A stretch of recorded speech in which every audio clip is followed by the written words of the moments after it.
जय हिंद दोस्तों, welcome to decode UPSC. Decode UPSC में आपका स्वागत है। आई होप आप सबकी तैयारी अच्छी चल रही होगी। आई एम सॉरी, एक्चुअली ये लेक्चर्स जो था लाइव आने वाली थी, but because of some technical issue I could not bring it. Now I am recording it at 12 o'clock so that you can get the lecture, है ना। और यहाँ पे जो चीजें हैं, यहाँ पे हम देखेंगे स्टैटिक को लिंक करके we are going to do static plus current affair. और एक चीज मैं ये कहूंगा कि स्टैटिक में यहाँ पे डिटेल में नहीं करके मैं ऑलरेडी करवा रखा हूं, मैं प्लेलिस्ट डाल दूंगा, आप जाओ और करो। अब यकीन मानो, अगर आप स्टैटिक कर लेते हो तो you are going to get 12 question, एटलीस्ट 12 question correct.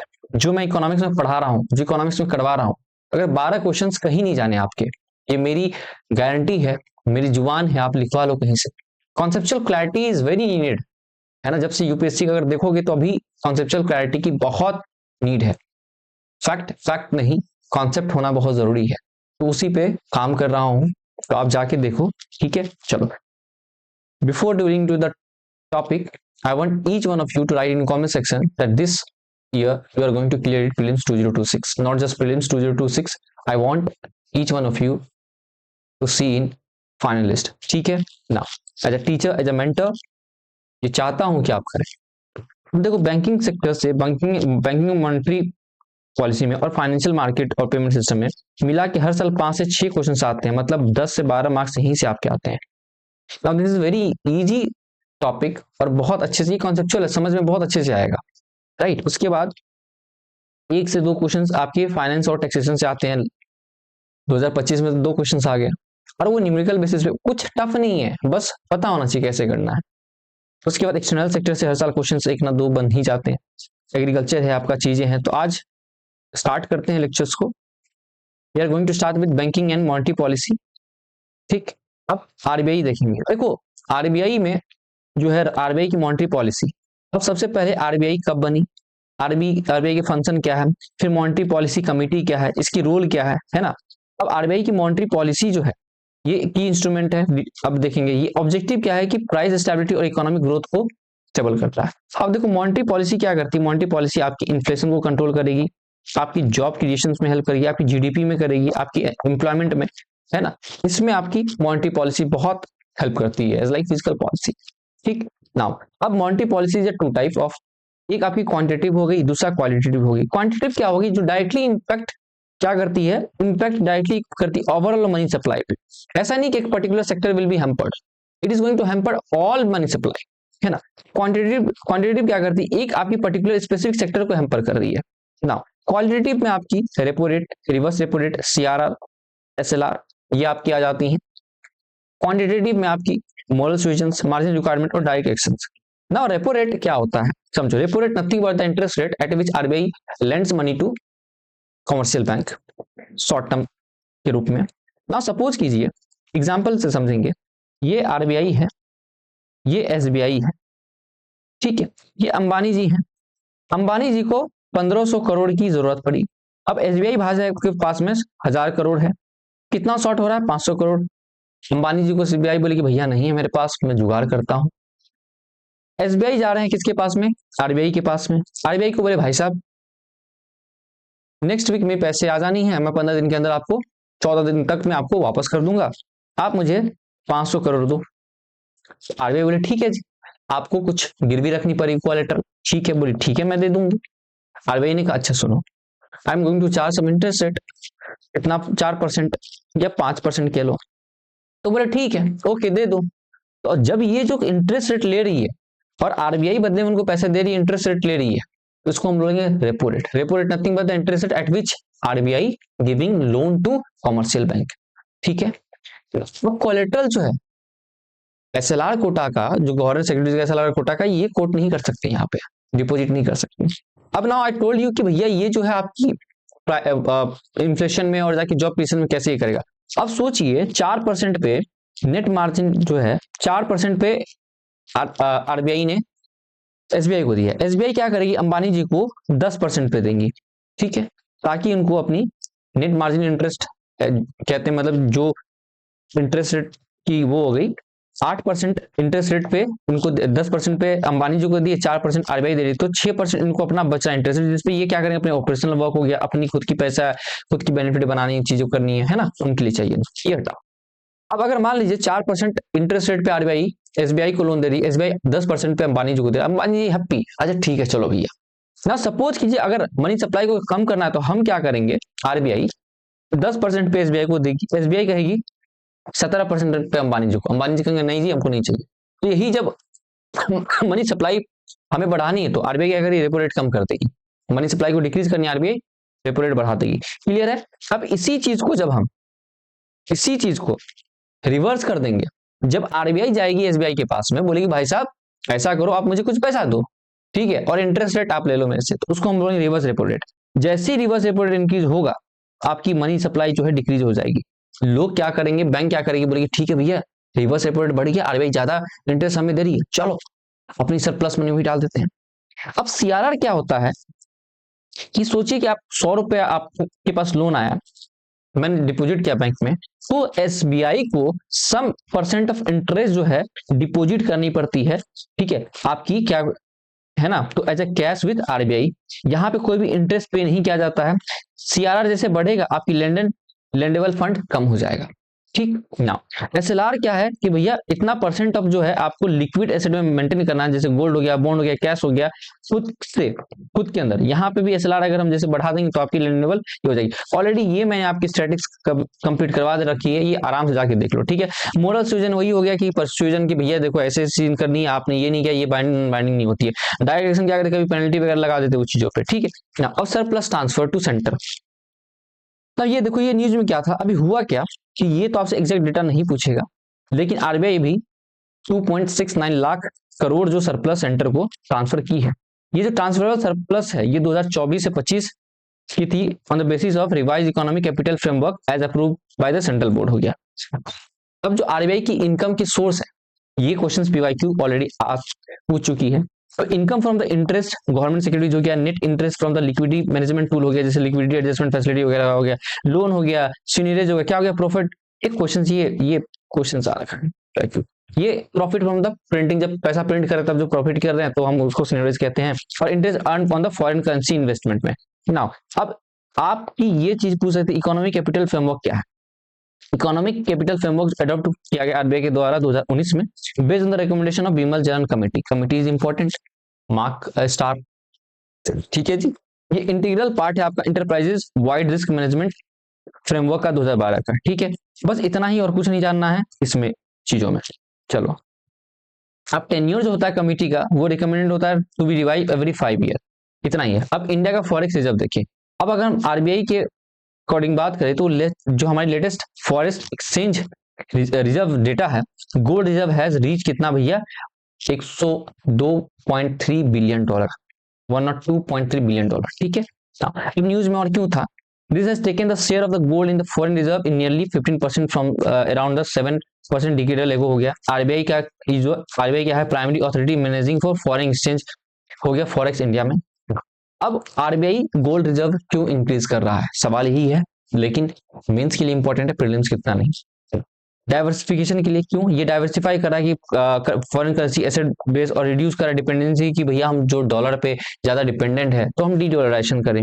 Risk management mitigation के लिए कि हेल्प करेगा protect against the dollar volatility जब हो गया उस समय में, हेड्स अगेंस्ट द इन्फ्लेशन के लिए। अब risk associated with storing the gold, एक तो क्या कर रहा है, रिड्यूस लिक्विडिटी और फ्लेक्सिबिलिटी कर दे रहा है, जीरो यील्ड मिल रहा है, गोल्ड यील्ड नो इंटरेस्ट और डिविडेंड हो गया, अनलाइक बॉन्ड और सिक्योरिटी पे जो मिलता है गोल्ड पे नहीं मिल रहा है। स्टोरेज और सिक्योरिटी कॉस्ट बढ़ जा रही है, उस पर खर्च हो रही, स्टोरेज पे है ना, सिक्योरिटी पे खर्च हो जा रही है उस पे ना।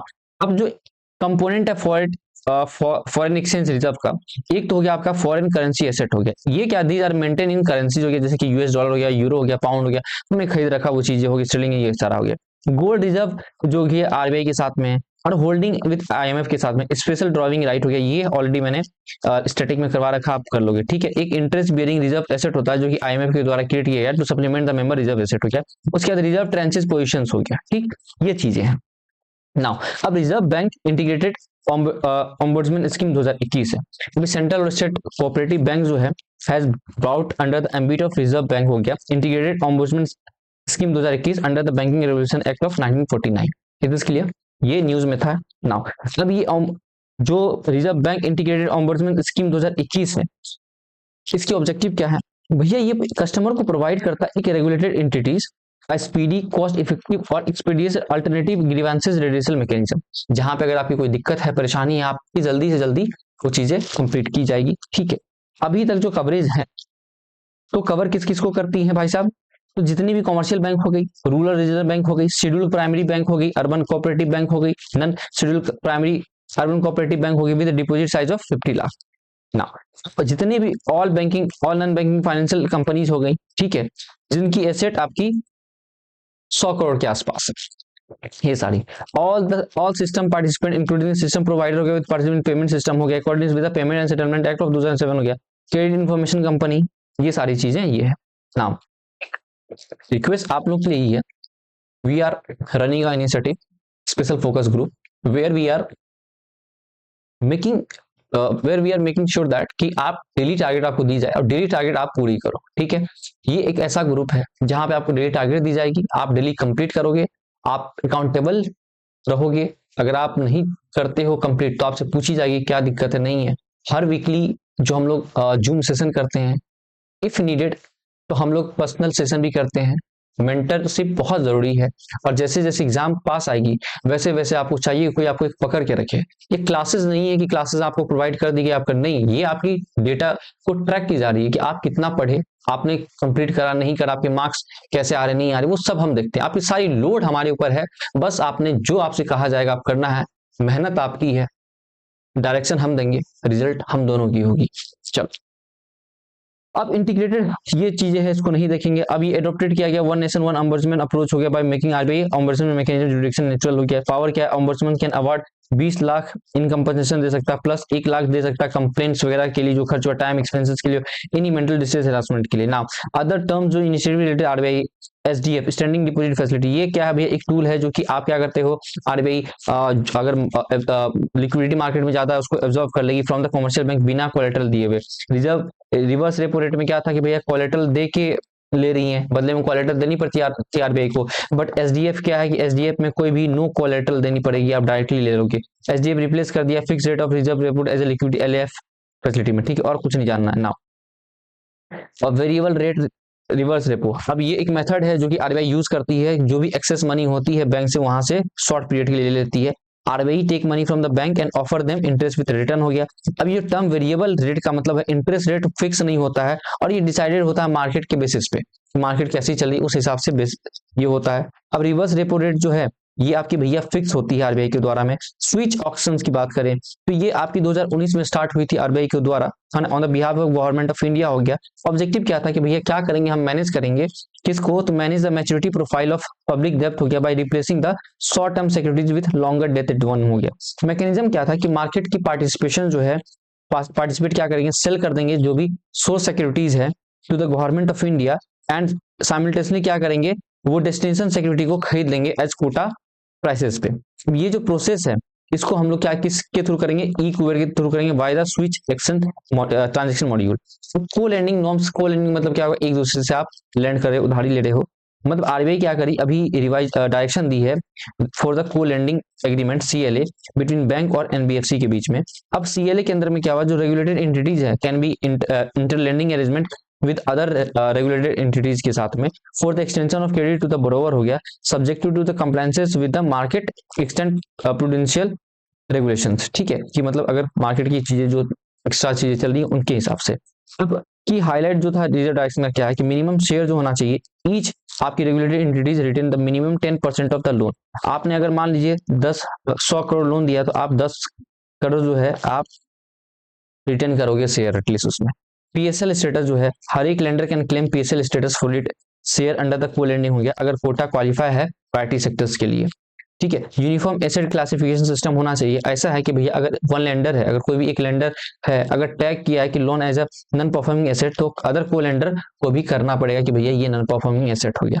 पेमेंट एग्रीगेटर जो है ये एक एंटिटी है जो फैसिलिटेट करता है aggregation of payment made by the customers हो गया to the merchant through the payment channel through merchant interface वगैरह, जैसे पेमेंट हो गया, पेमेंट एग्रीगेटर गूगल पे हो गया, पेपल हो, पेटीएम हो गया।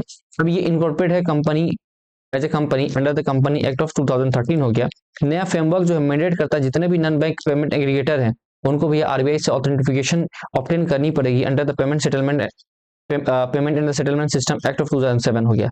वे एंड मींस एडवांसेस, ठीक है ना, ये भी ऑलरेडी मैं डिटेल में करवा रखा हूँ, फिर भी मैं यहाँ पे आपके सुकून के लिए करवा दूं सो दैट के लगे कि हाँ चीजें चल रही हैं आपके लिए, ठीक है ना।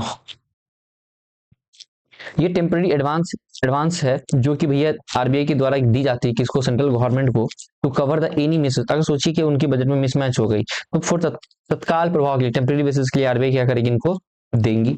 Unlike the ad hoc treasury bill हो गया, the instrument of W is not source of financing the physical deficit हो गया। ये जो है WMA ये आपकी स्टेट गवर्नमेंट और यूनियन टेरिटरी के लिए अवेलेबल है।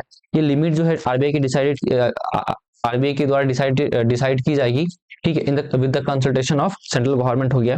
अगर लीगल फ्रेमवर्क की बात करें तो आरबीआई एक्ट 1934 ऑथराइज करता है सेंट्रल बैंक को WMA के लिए, और इंटरेस्ट जो है भैया ये आपकी रेपो रेट पे ही होगी। अगर मान लीजिए कि अगर मान लीजिए अगर WMA का कोटा फुलफिल हो गया उसके बाद भी अगर चाहिए इनको तो ये क्या होगी, इस पे ओवरड्राफ्ट पे क्या पड़ेगा, रेपो रेट प्लस में 2% एक्स्ट्रा। अगर रेपो रेट 4.5% है प्लस में 2% और एक्स्ट्रा चार्जेस लगेगी, ठीक है। ड्यूरेशन जो होगी it's shall be paid off within the 3 months from the date of making. अगर मैंने आज अगर लिया है तो आज से 3 महीने के अंदर अंदर जो है मुझे इसका कर्ज चुका देना है। न्यू इनिशिएटिव आरबीआई के द्वारा एक तो आपका भैया यूनिफाइड लेंडिंग इंटरफेस आ गया, क्या है ज्यादा कुछ देखना नहीं है। Central bank digital currency retailer sandbox, ये एक फिनटेक है for fintech firm to innovate and test the solution हो गया। CBDC एक डिजिटल वर्जन है फियाट करेंसी का, इशूड बाय द। अब ये फियाट करेंसी क्या होता है, अगर आपने मेरी लेक्चर को देख रखा है तो what is fiat currency, tell me. अगर आपका बेसिक क्लियर है तो, अगर क्लियर नहीं है तो I would request you go and watch that lecture. I will provide the link in the description box, तो आप जाके लेक्चर को देखो, ठीक है। Tokenisation of the certificate of deposit. अब सबसे पहली बात है टोकनाइजेशन क्या होता है। टोकनाइजेशन कुछ नहीं, बस एक प्रोसेस है जिसमें हम क्या करें, डिजिटल रिप्रेजेंटेशन कर रहे हैं एज अ टोकन, ठीक है, और रियल वर्ल्ड एसेट लाइक जैसे स्टॉक और डिस्ट्रीब्यूशन लेजर का। अगर मान लीजिए मेरे पास में ये पेन ही है, इसी का मैं क्या कर रहा हूँ, डिजिटल वर्जन बना रहा हूँ, डिजिटाइजेशन कर रहा हूँ और कुछ नहीं। अब ये जो आपकी सर्टिफिकेट ऑफ डिपॉजिट है ये नेगोशिएबल मनी मार्केट इंस्ट्रूमेंट है। एक आता है आपका मनी मार्केट, एक आता है आपका कैपिटल मार्केट। मनी मार्केट जो कि लेस देन 1 ईयर होता है, ठीक है, और कैपिटल मार्केट जो होता है less then greater than 1 year होता है, ठीक है जी। नाउ अब वो इशू होता है डिमेटलाइज फॉर्म में as a promissory note against the fund deposit जो होता है बैंक में या अदर एलिजिबल इंस्टीट्यूशन में। ये इशूड बाय हूँ, शेड्यूल कमर्शियल बैंक हो गया, एक्सक्लूडिंग आपका RRB एंड LLB हो गया। Select all Indian financial institution हो गया जो कि permitted by the RBI to raise the short term resources हो गया। Issued at the discounted rate on the face value. अब डिस्काउंटेड रेट और फेस वैल्यू क्या होता है, फेस वैल्यू मान लीजिए 5000 करोड़ है, ठीक है, और मैंने 500 करोड़ है और 490 करोड़ ये आपका डिस्काउंटेड रेट हो गया, ठीक है जी। ये मैच्योरिटी पीरियड अप टू कितना होता है, 1 ईयर, मिनिमम 7 दिन होगा। अब self regulatory organisation for NBFC। अब आरबीआई क्या की ग्रांट करती है सेल्फ रेगुलेटरी ऑर्गेनाइजेशन स्टेटस को finance industry development council FIDC को टू ओवरसी द NBFC को देख रेख करो भैया। FIDC क्या एक रिप्रेजेंटेटिव बॉडी है किसके लिए, NBFC के लिए, जो कि रजिस्टर्ड है किसके साथ में, आरबीआई के साथ में, क्लियर है ना। अब भैया ये जो है अगर हम SRO की बात करें सेल्फ रेगुलेटरी ऑर्गेनाइजेशन की, तो लीगल बैंकिंग देखेंगे तो भैया आरबीआई का ओमिनस फ्रेमवर्क है for recognising the self regulatory organisations for आपकी रेगुलेटेड एंटिटीज हो गया 2024 में। एलिजिबिलिटी जो है भैया एक SRO shall set up not for profit company जो रजिस्टर्ड हो गया सेक्शन 8 ऑफ कंपनी एक्ट 2013 से, याद रखोगे इस चीज को। इनके पास में एडिकेट नेटवर्थ होनी चाहिए, सफिशिएंटली डाइवर्सिफाई शेयर होल्डिंग, ठीक है, and must prevent represent the sector हो गया। रेस्पॉन्सिबिलिटी जो होगी एक टुवर्ड मेंबर होगी और टुवर्ड रेगुलेटर। मेंबर के लिए क्या होगी भैया, वो कोड ऑफ कंडक्ट बनाएंगे, स्टैब्लिश करेंगे, ग्रीवेंस रेड्यूसल हो गया और dispute resolution arbitrary framework, so that कि भैया जो मेंबर्स हैं उनकी ग्रीवेंसेस का रेड्यूसल एज सुन एज पॉसिबल हो सके। अब रेगुलेटर की तरफ क्या इनकी ये चीजें हैं, इंश्योर करेंगे कि भैया रेगुलेटरी कंप्लायंसेस को प्रमोट करेंगे, सेक्टर डेवलपमेंट को और इनोवेशंस और को फोस्टर करेंगे, बढ़ावा देंगे और डिटेक्ट करेंगे अर्ली वार्निंग सिग्नल को। अब गवर्नमेंट फ्रेमवर्क देखेंगे, इसमें गवर्नेंस फ्रेमवर्क एटलीस्ट आपकी जो 1/3 मेंबर होंगे बोर्ड ऑफ डायरेक्टर में including the chairman shall be independent. वो डिपेंडेंट नहीं है, इंडिपेंडेंट 1/3 इंडिपेंडेंट होने चाहिए, सो दैट की स्मूथली और इफिशिएंट वे में चीजें चल सके ना। अब नॉन बैंकिंग फाइनेंशियल कंपनी जो है भैया ये रजिस्टर होती कंपनी एक्ट 1956 में। ऑब्जेक्टिव क्या है, इंगेज करेंगे lending and the investment in share में, बॉन्ड में एंड सिक्योरिटीज में, एक्सक्लूडिंग एक्टिविटीज जैसे कि एग्रीकल्चर इंडस्ट्री ट्रेडिंग वगैरह छोड़ के सर्विस वगैरह समझ, ठीक है। नाउ डिफरेंसेस फ्रॉम बैंक वगैरह, ये can not accept the demand deposit. हाँ, एनबीएफसी जो डी है डिपॉजिट टेकिंग है वो डिपॉजिट ले सकती है, ठीक है, उनकी भी लिमिटेशन है। अब one state one rural reserve bank की बात है। रिसेंटली सेंट्रल गवर्नमेंट क्या नोटिफाई की amalgamation of 26 rural regional bank को on the principle of one state one RB under the rural regional bank act 1976 हो गया। अब न्यूज में और ज्यादा क्यों था कि भैया ये जो है फोर्थ फेज एमलगेशन का post and the post amalgamation they will 28 RRB हो गया, जो कि 48 पहले था, ये कर दिया गया इन 26 स्टेट एंड 2 यूटीज हो गया। फेज जो है फाइनेंशियल ईयर 2026 से 6 से लेके 10 तक, और was based on the recommendation of Vyas committee, याद रखोगे व्यास कमेटी, डॉक्टर व्यास कमेटी। डॉक्टर व्यास कमेटी क्या है, किससे रिलेटेड है भाई साहब, तो भैया आपका फेज ऑफ एमलगेशन से of home rural regional bank. Is this clear to you now? चले अब जाके भैया अबाउट रूरल रीजनल बैंक। अब ये शुरुआत कहां से हुई, रूरल रीजनल बैंक स्टैब्लिश होता 1975 में on the based on the recommendation of Narasimhan working group हो गया।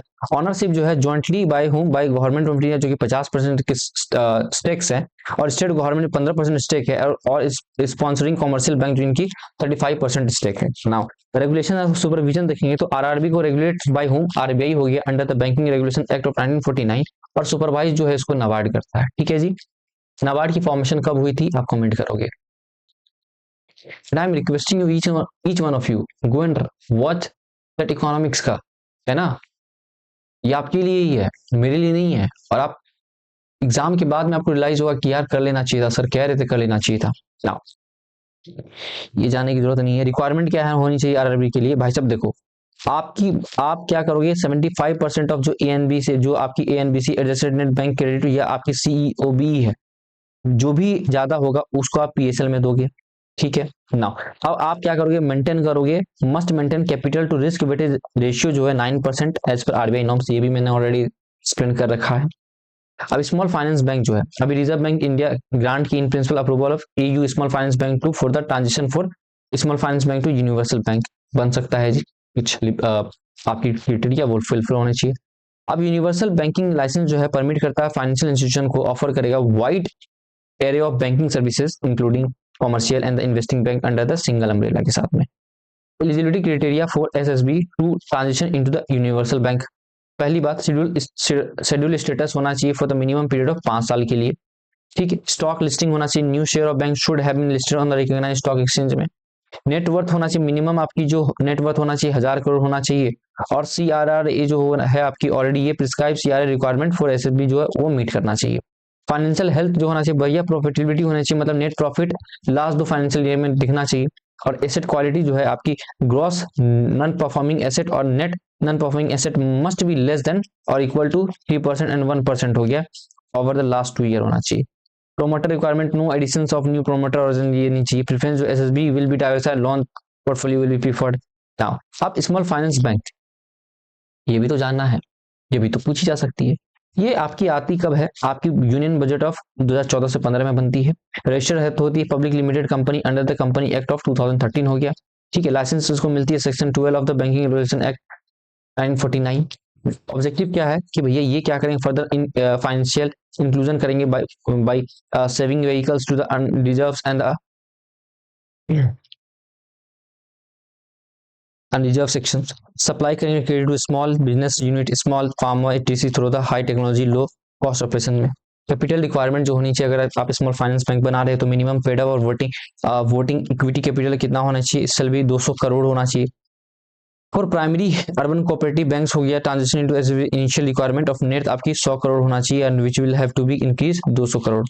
नाउ पीएसएल जो है priority sector lending norms for small finance bank के लिए अब नया रूल इशू किया गया आरबीआई के द्वारा under the section 22 clause 1 of the banking regulation act of 1949, जिसमें कहा गया कि कुछ चेंजेस की गई कि पहले क्या था कि स्मॉल फाइनेंस बैंक को 75% आपकी अपनी पीएसएल थी, जिसमें कि 40% जो मैंडेटरी एलोकेशन थे पीएसएल सेक्टर जैसे एग्रीकल्चर माइक्रो एंटरप्राइजेस को, 35% जो था वो ये फ्लेक्सिबल था एलोकेशन, मतलब जो कि आप could choose PSL sector of competitive advantage में अब नया रूल बोली कि भैया देखो ऐसा है कि 75% को डिक्रीज करके हमने 60% कर दिया गया है of A and B C.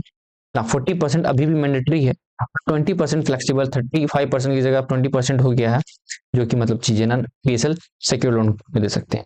Priority sector lending जो है 1970 में आई, ठीक है। कॉन्सेप्ट जो PSL का क्या है कि इनिशिएटिव बाय RBI मैंडेट करती है बैंकों के भैया देखिए ऐसा है, होता क्या था स्टार्टिंग में कि बैंक क्या करती थी, सिर्फ और सिर्फ लोन किनको देती थी, जो आपके बड़े बिजनेसमैन उद्योगपति वगैरह होते थे उनको ही लोन मिलता था। And the farmer and the small enterprises were not getting a loan. If they are not getting the loan, how they are going to sustain, how they are going to do businesses? It is going to kill the equality, है ना। तो equal opportunity उनको नहीं मिल पाती थी, so that RBI invaded and said ठीक है जी, we are going to introduce priority sector lending so that each one of you get equitable distribution of loan as per your requirement, right now। तो ये चीजें लेके आई गई। अब category जो है प्रायोरिटी सेक्टर का agriculture, MSME, export credit, education, housing, social infrastructure, renewable energy, others हो गया। एप्लीकेबिलिटी कमर्शियल बैंक हो गया, commercial bank including rural regional bank, small finance bank हो गया, लोकल एरिया बैंक हो गया, primary urban cooperative bank, other than the salary earn banks हो गया। अब सरफासी एक्ट 2002, अब supreme court in the judgement of highlight करती है anomalies in the SARFAESI act 2002, SARFAESI rule 2002 में। कॉन्ट्राडिक्टरी देखो, सेक्शन 30 क्लॉज 8 जो पोस्ट 2016 अमेंडमेंट हुआ, वो कहता है कि बोरोवर जो है अपनी स्टैट्यूटरी राइट खो देगा, पे बैक द डेब्ट in the full and recover the secured asset once auction. एक बार अगर मान लीजिए लेट्स सपोज ये लोन है, मैं गरीब आदमी, मैंने लिया था लोन, अगर मेरी जमीन की, मैं इस जमीन पे अगर इसकी ऑक्शन स्टार्ट हो जाती है तो मेरे पास में स्टैट्यूटरी राइट नहीं है कि मैं अब लोन को पे बैक कर दूं, पूरा डेब्ट को फुल अमाउंट में दे दूं और अपनी एसेट रिकवर कर लूं एक बार इसकी नीलामी ऑक्शन शुरू हो जाती है। तो ये कह रहा सेक्शन 13 रूल 8 एंड 9 कहता है कि indicate borrower still have window to redeem even after the publication up to the action, ठीक है, up until the auction date. कि भैया एडवर्टीजमेंट डाल दिए हो आप, सब कुछ हो गया, लेकिन मेरे पास अभी भी अधिकार है कि मैं जाके इस चीज को मैं छुड़ा सकूं। तो ये कॉन्ट्राडिक्टरी है ना, इसी पे बात की गई ना। सरफासी एक्ट 2002 जो है क्या कहता है, ऑब्जेक्टिव क्या था कि भैया रिकवर करेगा फाइनेंशियल इंस्टीट्यूशन, बैंक और कोऑपरेटिव बैंक एनपीए एसेट को, जो कि टाइमली और इफेक्टिव मैनर में। एनपीए कुछ नहीं, एनपीए ऑलरेडी मैंने बता दिया, यहाँ पे बताने की जरूरत नहीं है कि भैया क्लासिफाई करेंगे लोन को, एडवांसेस, बैंक को जो डिफॉल्ट है, एरियर है, loan in arrear when the principal और इंटरेस्ट पेमेंट आर लेट या मिस हो गया और बिकम एनपीए हो जाएगा जब आपकी इंटरेस्ट और instalment of principal remain under overdue, ठीक है, फॉर मोर देन 90 डेज, 90 दिन से ज्यादा अगर लोन या इंटरेस्ट रेट नहीं मिला उस चीज पे तो वो आपकी एनपीए में काउंट हो जाती है। Key feature NPA notice, loan are classify NPA as per RBI with mandatory 60 days demand notice to the borrower before auction to recover the asset। अब ये की मेथड जो एक तो सिक्योरिटाइजेशन हो गया, दूसरा एसेट रिकंस्ट्रक्शन हो गया। सिक्योरिटाइजेशन में क्या होता है कि भैया हम क्या करेंगे, इन्वॉल्व ट्रांजेक्शन जहां पे risk of recovery in state asset को डिस्ट्रीब्यूट कर देंगे, ठीक है। मतलब एक क्या करेंगे हम लोग, सिक्योरिटी बना देंगे उसका, ये आप ले लो जी, आप ले लो, आप ले लो, सब में वो बांट देंगे। दूसरा एसेट रिकंस्ट्रक्शन हो गया, मतलब एक्ट प्रोवाइड करता है creation of asset reconstruction company जो रजिस्टर्ड होगी और रेगुलेटरी की जाएगी आरबीआई के द्वारा। ईआरसी जो है एक फाइनेंशियल इंस्टीट्यूशन है जो क्या करती है, एनपीए और या बेड एसेट को खरीदती है, बेड लोन वगैरह को कह लो ना। ईआरसी कंपनी है, इनकॉर्पोरेट बनती है आपकी कंपनी, एक्ट में रजिस्टर्ड होती है आरबीआई के साथ में, सरफासी एक्ट के तहत कोर्ट फ्री इन्फोर्समेंट होगा, इसकी बात करता है। अब सेंट्रल डेटाबेस जो सेंट्रल एस्टैब्लिश करता है central registry for the registration of transaction of securities and the reconstruction of financial year. Borrower के पास में अधिकार, जो borrower can approach the debt tribunal, debt recovery tribunal to rectify their grievances against the creditor और the auditor हो गया। और DRT जो establish हुई अंडर द रिकवरी ऑफ डेब्ट and the bankruptcy act of 1993 हो गया। नाउ ये हो गया। अदर की डेवलपमेंट देखेंगे, स्विफ्ट मैसेजिंग, भैया कुछ नहीं है भैया, इंडियन बैंक जो है अभी एग्जिलेट किया तो adoption of Swift messaging framework ISO 20022।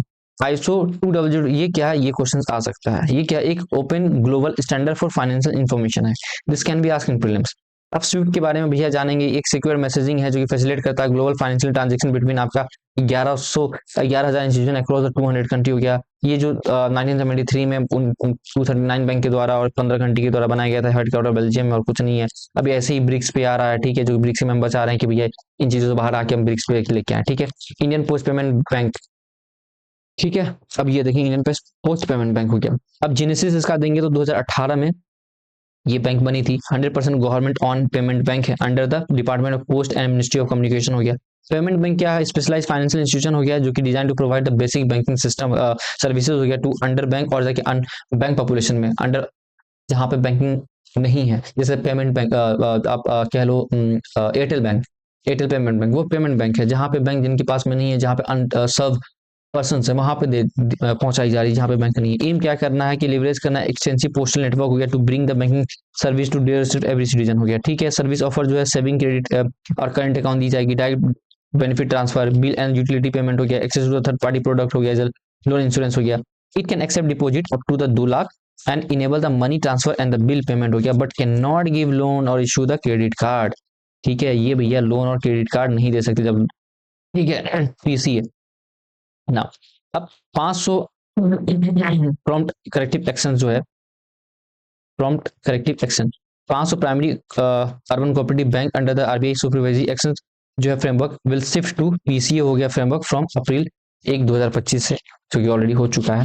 तो ना पीसीए फ्रेमवर्क जो देखेंगे, आरबीआई इंट्रोड्यूस किया PCA framework for schedule commercial bank in 2002 में, फॉर अर्बन कोऑपरेटिव बैंक को जुलाई 2024 में। ठीक है, पीसीए फ्रेमवर्क जो है अर्बन कोऑपरेटिव के लिए रिप्लेस करेगा जो एग्जिस्टिंग सुपरवाइजरी एक्शन फ्रेमवर्क है उनके लिए। अब ऑब्जेक्टिव सिंपल से क्लियर है भैया, क्या करेगा? सुपरवाइज करेगा इंटरवेंशन, तो अगर अप्रोप्रिएट टाइम पे कि देखिएगा भैया आप ये कर रहे हो कि नहीं कर रहे हो, वही सब चीजें हैं।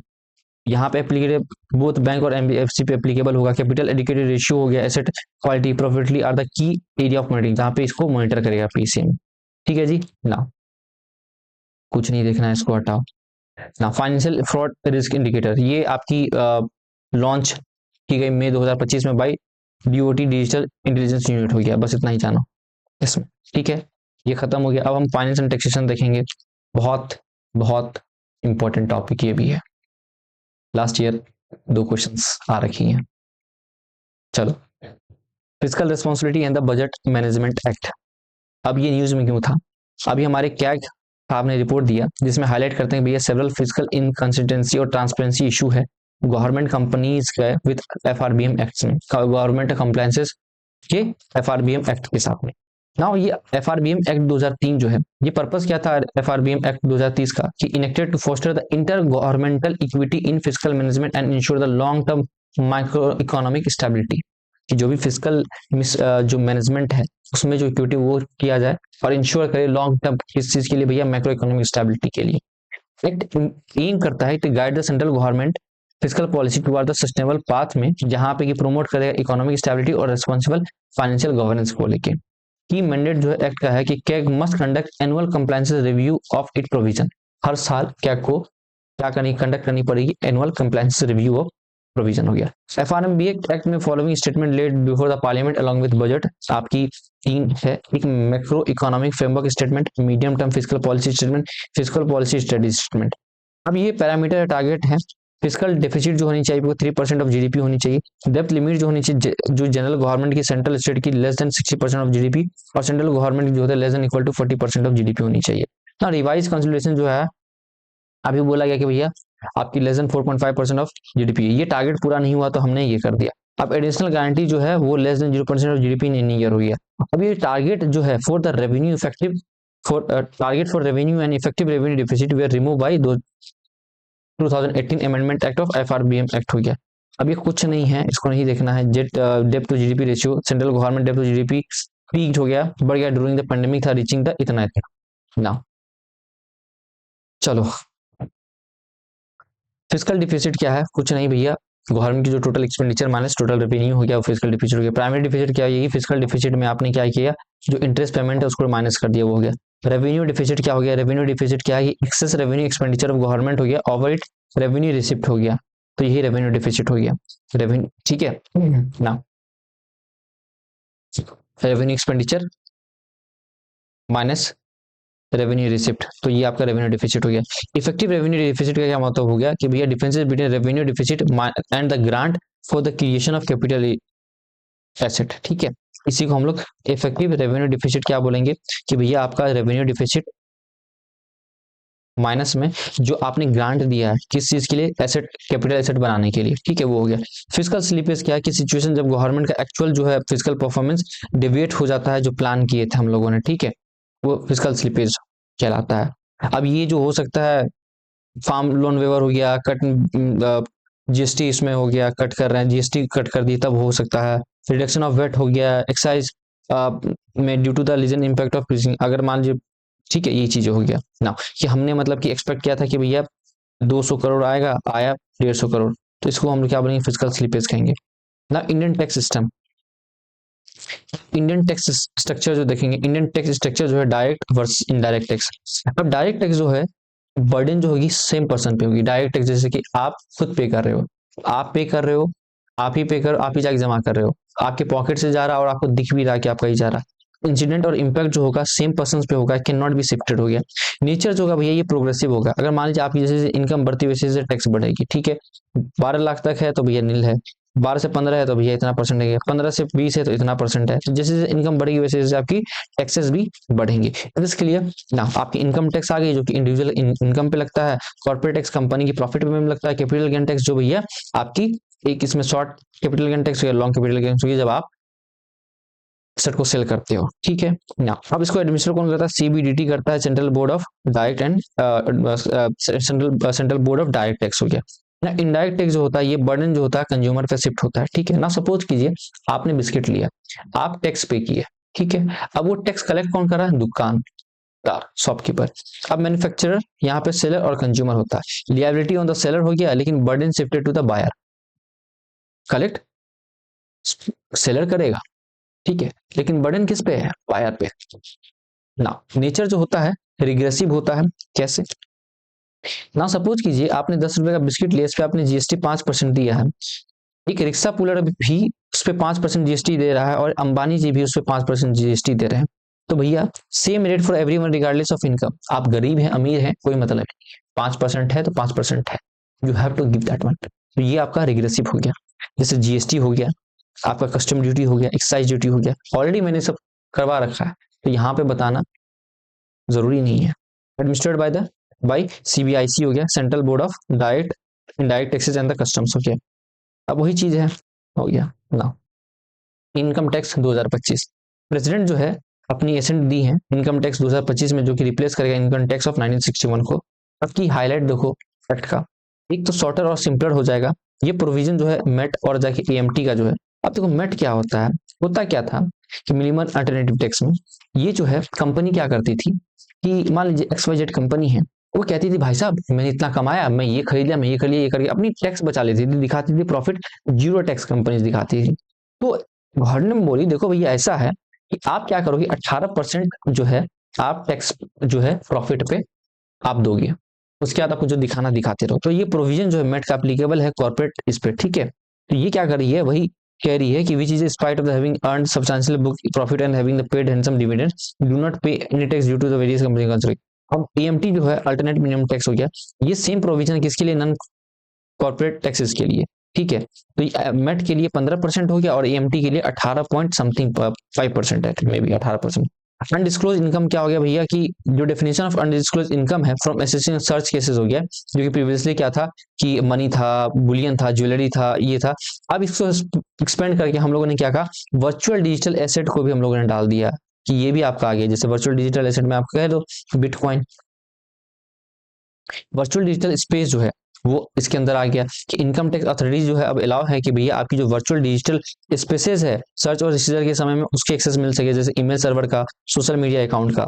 डिस्प्यूट रेजोल्यूशन पैनल बना, ये एक्ट जो है सर्टेन एलिजिबल एक्सेस है, रिफर ड्राफ्ट ऑर्डर ये हो गया। This assess include the person engage in transfer pricing हो गया, non residence of the foreign company जो है। ट्रांसफर प्राइसिंग क्या होता है कि price change in the transaction between the related entities of the multinational enterprises. तो मान लीजिए केएफसी है, केएफसी इंडिया में भी है और जाके केएफसी यूएसए में भी है। अब केएफसी क्या करे, इंडिया से जो कमाई क्या करेगी भैया, हम ट्रांसफर कर रहे हैं अपनी प्राइस को, सो दैट कि वहां पे कम पैसा लगे मॉरिशस में, उस हिसाब से उस वही हो गया ट्रांसफर प्राइसिंग रिफर कि भैया प्राइस जो है charge in the transaction between related entity of.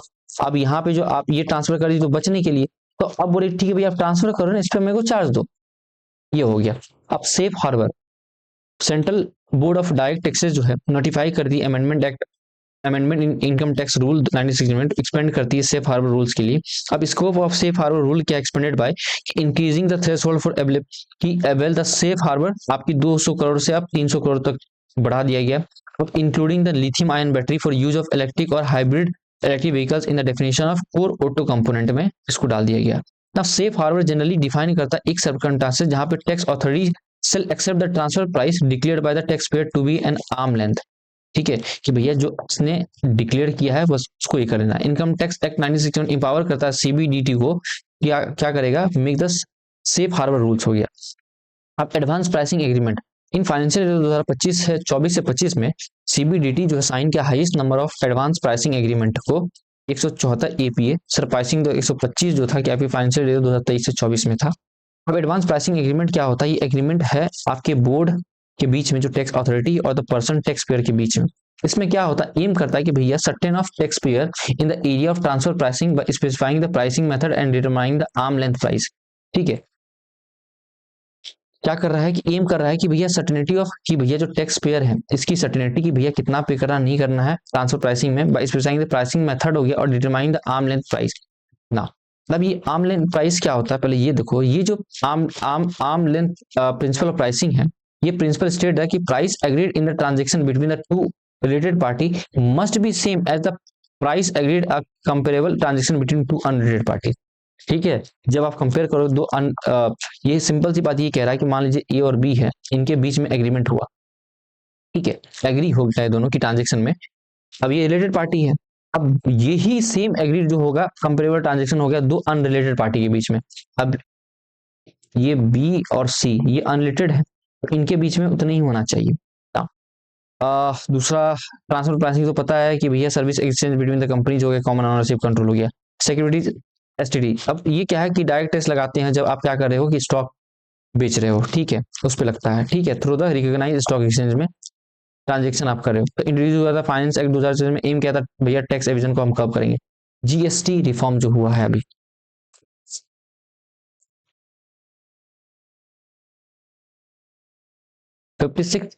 Meeting of GST council approve किया next generation of GST reform, जिसमें इंक्लूड किया rationalisation with simplified two slab structure हो गया।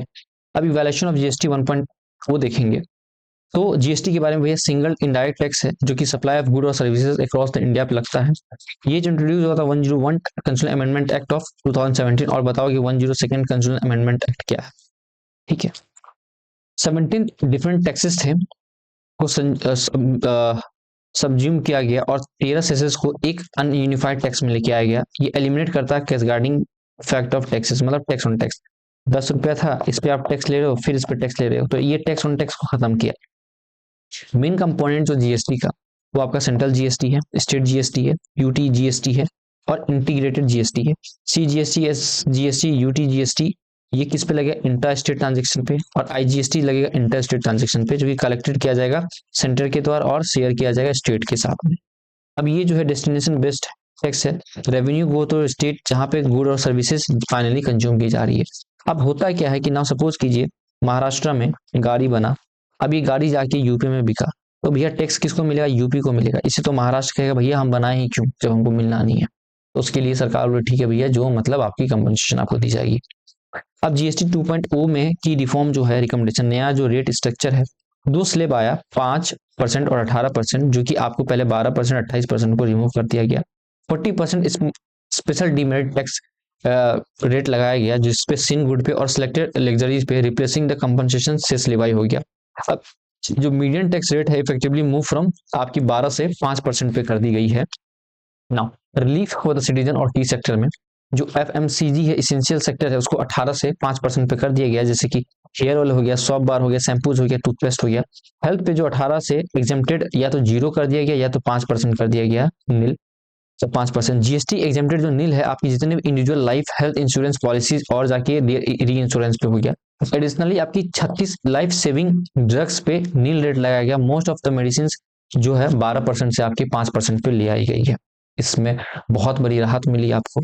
इकोनॉमिक ड्रिवेन जो 28 से 18% कर दी, जैसे एयर कंडीशनर्स हो गया, डिश वॉशिंग मशीन हो गया, ऑल टीवी सेट यूनिफॉर्म आपके 18% ले आया गया। सीमेंट आपका 28 से 18% पे ले आया गया।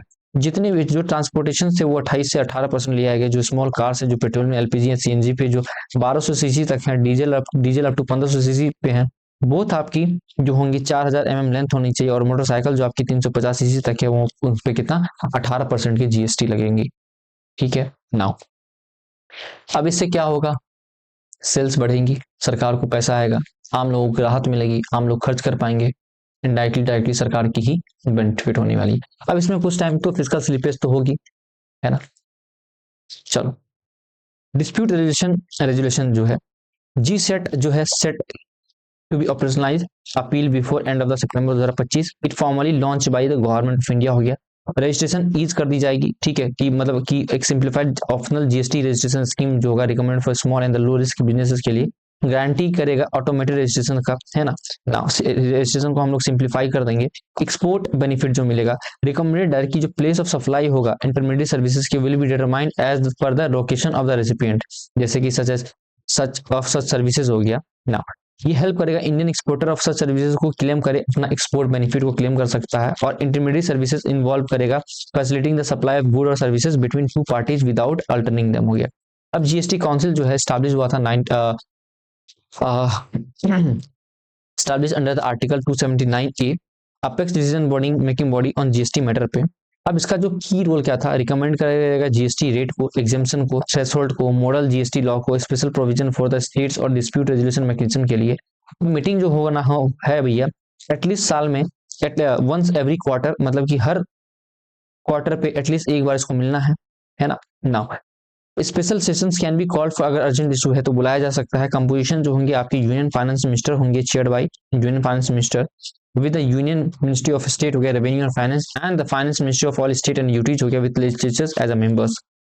वोटिंग जो होगा ये आपकी वेटेज सिस्टम हो जाएगी, जहां पे सेंटर का जो होगा 1/3 होगा और जाके बाकी जो स्टेट का 2/3 होगा, और 3/4 मेजोरिटी जो है आपकी वोटेड होनी चाहिए ना। सिग्निफिकेंस जो है प्रमोट करेगा किसको, आपकी कोऑपरेटिव फेडरलिज्म को, इंश्योर करते हैं यूनिफॉर्मिटी को, stability of GST across the India हो गया।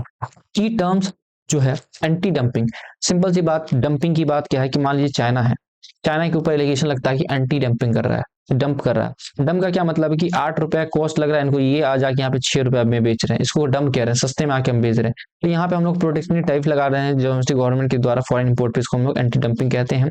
जो general agreement on the tariff and trade allow करता है कंट्री को, वो डंपिंग के अगेंस्ट ले सके। सेफ गार्ड ड्यूटी क्या होता है, एक तरह का सेफ गार्ड मेजर है जो अवेलेबल की जाती है WTO to the WTO members country को, ये इंपोज करता है to provide level playing field, सबको एक बराबर का मौका दी जाए domestic player against the sudden rise और significant increase import of good. तो भैया ये सेफ गार्ड ड्यूटी लगा सकते हैं, ताकि होता क्या कि अगर हम अपनी मार्केट को बचाना है, अपने किसान भाइयों को बचाना है, हम अपने एमएसएमई को बचाना है, तो ज्यादा सस्ता माल आ रहा है तो हम क्या कर सकते हैं, सेफ गार्ड ड्यूटी लगा सकते हैं। ठीक है ना, ये safeguard measure should not last more than 4 year से ज्यादा नहीं होगा, although that can be extended up to 8 year हो गया, सब्जेक्ट टू नेशनल अथॉरिटी हो गया। ऑफ बजट बोरोइंग क्या हो गया, सिंपल सी बात, अगर डेफिनेशन देखेंगे तो क्या होता है कि भैया गवर्नमेंट की बोरोइंग जो होती है, it not explicitly included in the official budget हो गया, वही हो गया कि ऑफ बोरोइंग, आप बाहर रिकॉर्ड में नहीं है, रिकॉर्ड के बाहर आप उठा रहे हो पैसा। ठीक है, सिंपल सी बात है। ये जो बोरोइंग होगा टिपिकली रेज कहाँ से की जाती है, गवर्नमेंट कंट्रोल पीएसयू से और एंटिटी से, जो डिपेंड करती heavily on the budgetary support by equity infusion हो गया, लोन हो गया, ग्रांट्स हो गया, subsidies from for the operation हो गया। पर्पस क्या है, keep borrowing of the physical deficit book, physical deficit book है उसमें हमको नहीं मेंशन करना है।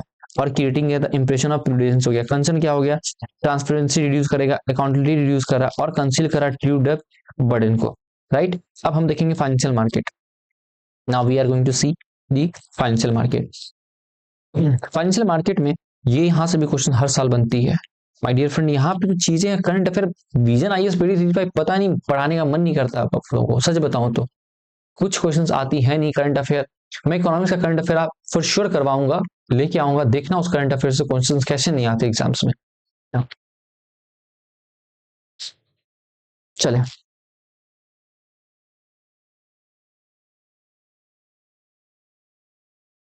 Financial market and payment system. Indian financial market देखेंगे भैया, Indian financial market structure money capital market. Money market भैया कैश वॉलेट हो गया, शॉर्ट टर्म नीड के लिए, ड्यूरेशन जो होगा भैया 1 साल से कम की होगी, ये रिस्क जो होती है कम होती है, हाई लिक्विडिटी होती है, और regulated by whom, by RBI हो गया। वहीं आपकी कैपिटल मार्केट जो है भाई साहब, ये आपकी ड्यूरेशन 1 साल से ज्यादा जब ये होती है, कैपिटल मार्केट हो गई, ये जो लॉन्ग टर्म वेल्थ के लिए होती है, यहाँ पे रिस्क भी ज्यादा होती है, पैसा भी ज्यादा है, रिस्क भी ज्यादा है। जहाँ रिस्क है वहाँ रिस्क है, जहाँ रिस्क है वहाँ रिस्क है। रेगुलेटर जो होगी भैया सेबी होंगी, ठीक है। अब क्या, पहले हम मनी मार्केट देखेंगे। मनी मार्केट का जो की पर्पस और प्लेयर जो होता है, ये सॉल्व कर जो आपकी टेम्पररी पैसे की जो रिक्वायरमेंट है उसको सॉल्व करता है for the bank, government, big corporates के लिए।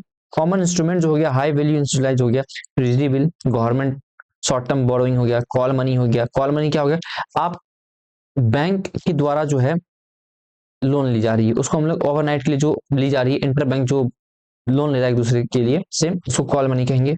कॉमर्शियल पेपर जो कहेंगे, कॉर्पोरेट क्या कर रहा है क्योंकि फंड के लिए उसके लिए। और सब सर्टिफिकेट ऑफ डिपॉजिट हो गया, bank fund from the big investor हो गया।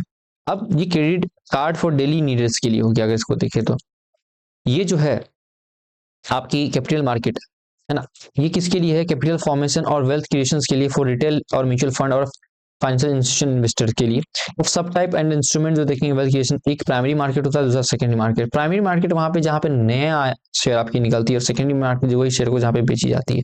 प्राइमरी मार्केट में आईपीओ हो गया, इनिशियल पब्लिक ऑफरिंग हो गया, ट्रांजेक्शन जो इन्वेस्टर हो गया, कंपनी जो मतलब क्या कर रही है, एक कंपनी जो है ना वो कंपनी बनी आईपीओ बेच रही कि पैसा ले भाई, ताकि मतलब वो चीजें हो सके, ठीक है। अब बीएसई और एनएससी में ट्रांजेक्शन जो इन्वेस्टर होता है, ये वही क्या कर रहे हैं, उसी को दोबारा से वो सेल कर रहे हैं, ठीक है। अब एक आपका होता है शेयर और एक होता है बॉन्ड और डिवेंचर। शेयर इक्विटी हो गया, जो ये मालिक हो गया, ठीक है, आप कंपनी का शेयर मिल रहा है, आप मालिक बनो। डेब्ट क्या हो गया, आप लेंडर हो, कर्ज दिए हुए। अब शेयर वाला जो होगा, ये last person will be to claim, ठीक है। और जो बॉन्ड होल्डर होगा वो पहले क्लेम करेगा, पहले उनको पैसे दी जाएगी, बाद में जब बचेगा तो शेयर होल्डर को दिया जाएगा, ठीक है ना। अब सेबी की बात करते हैं भैया। अभी सेबी न्यूज में क्यों था, सेबी बोर्ड मीटिंग हुआ, relax the key regulation and introduce the स्वागत FI framework to improve the investment friendly environment and reduce the regulatory complexity हो गया। सिंपल सी बात है, सेबी देखेंगे आपकी स्टैब्लिशमेंट होती है 1988 में, और ये स्टेचुटरी बॉडी बन जाती है आपकी only after SEBI act of 1992 के बाद में ये स्टेचुटरी बॉडी, इसको मान्यता मिल जाती है। ऑब्जेक्टिव क्या है, सिंपल सी बात है, ये आपको प्रोटेक्ट करेगा इंटरेस्ट ऑफ इन्वेस्टर, प्रमोट करेगा डेवलपमेंट ऑफ सिक्योरिटीज मार्केट को, और रेगुलेट करेगा फंक्शनिंग टू इंश्योर करेगा ट्रांसपेरेंसी और फेयरनेस को। और पावर इनके पास में जो इन्फोर्समेंट इन्वेस्टिगेशन पावर है, including power to similar those of the civil code under the code of civil procedure 1908। Now SBI, sorry SBI कहता हूँ, SEBI is govern by the board director हो गया, आपके चेयरमैन होंगे जो कि nominated by the union government of India. 2 member होंगे जो कि रिप्रेजेंट करेंगे यूनियन मिनिस्ट्री ऑफ फाइनेंस से, और 1 मेंबर होंगे जो रिप्रेजेंट करेंगे आपके आरबीआई से, और 5 मेंबर होंगे जो नॉमिनेट किए जाएंगे गवर्नमेंट ऑफ इंडिया से, which at least 3 are the full time member होंगे। 5 में से 3 जो है फुल टाइम मेंबर होंगे ना। डिसीजन जो है सेबी बोर्ड मीटिंग का स्वागत फी फ्रेमवर्क हो गया, ये सेबी अप्रूव की है to introduce the single window automated and generalised access for trusted foreign investor हो गया, फ्रेमवर्क फॉर एफपीआई और एफवीसीआई के लिए। नाउ अब एफपीआई क्या करेगा, इन्वेस्ट करेगा लिस्टेड सिक्योरिटीज में, इक्विटी में, बॉन्ड में, डेरिवेटिव्स में, ऑन पब्लिक मार्केट में। एफसीआई इन्वेस्ट करेगा इन वेंचर कैपिटल फंड में। अगर ये क्लासिफिकेशन देखें, real estate investment trust REIT as equity को इनेबल करता है, enabling the enhance the investment by the mutual fund schemes in REIT को हो गया। रीट अलाउ करता है individual invest in large scale income producing real estate में, ठीक है। रीट क्या करेगा कि भैया आपके पास में ज्यादा पैसा हो, आप रियल एस्टेट में ये करो। इनवीट जो है आपकी रीट की तरह है, लेकिन ये इन्वेस्ट करता है इंफ्रास्ट्रक्चर में, जैसे रोड, पावर, ट्रांसमिशन लाइन में। रिलैक्स आपकी आईपीओ नॉर्म्स को क्या किया, for the large issuer extended the timelines to meet the minimum public shareholding issuer for 25% में। आईपीओ वही हो गया, रिफर करता जब ऑलरेडी मैंने स्टैटिक में इसको करवा रखा, फिर वही हो गया, company sell it shares to the public and it prerequired for the listing on the stock exchange हो गया, ठीक है ना। अल्टरनेटिव इन्वेस्टमेंट फंड, वैसे तो मैं ये भी सब स्टैटिक करवा रखा हूँ, लेकिन फिर भी शॉर्टकट में बताऊंगा, ज्यादा लोड में नहीं चलेंगे, यहाँ पे कुछ समझाने को है नहीं यार, मैं अपने तरीके से वहां से समझा रखा हूँ, समझाऊं, चलो छोड़ो, इधर से देख लो। कुछ नहीं भाई, ये कोई भी फंड है जो कि इनकॉर्पोरेट की गई इंडिया में, which is privately pulled investor vehicles हो गया, जो कि collected fund from the sophisticated investors हो गया, वेदर वो इंडियन हो चाहे फॉरेनर हो, ठीक है। ये आईफी जो रेगुलेट की जाती है सेबी के द्वारा as per the SEBI alternative investment fund हो गया। ऑल्सो आरबीआई के पास एग्जेम्प्टेड स्वाहिम हो गया, स्वाहिम fund a government based backup fund for tightening the rule of PIF. अब कैटेगरी जो है 4 category, 3 category, category 1, category 2, category 3। Category 1 में जो है इन्वेस्ट करता है स्टार्टअप में, अर्ली स्टेज वेंचर और सेक्टर कंसिडर सोशली और इकोनॉमिकली बेनिफिशियस में, जैसे वेंचर कैपिटल फंड हो गया, एंजल फंड हो गया, एसएमई फंड हो गया, इन्वेस्टर फंड हो गया। कैटेगरी 2 और अल्टरनेटिव इन्वेस्टमेंट फंड जो हो गया, ये यूज नहीं करता लिवरेज को और डेप्थ को other than to cover their day to day operational expenses को, जैसे प्राइवेट इक्विटी फंड हो गया, डेप्थ फंड हो गया, रियल एस्टेट फंड हो गया। कैटेगरी 3 जो है ये आपकी लेवरेज को यूज करेगा, इंक्लूडिंग थ्रू इन्वेस्टमेंट इन लिस्टेड और अनलिस्टेड डेरिवेटिव्स हो गया, हेज फंड हो गया, प्राइवेट इन्वेस्टमेंट वगैरह हो गया। इक्विटी डेरिवेटिव्स कुछ नहीं है भैया, एक फाइनेंशियल इंस्ट्रूमेंट है जिसकी वैल्यू डिराइव की जाती है आपकी अंडरलाइन वैल्यू से।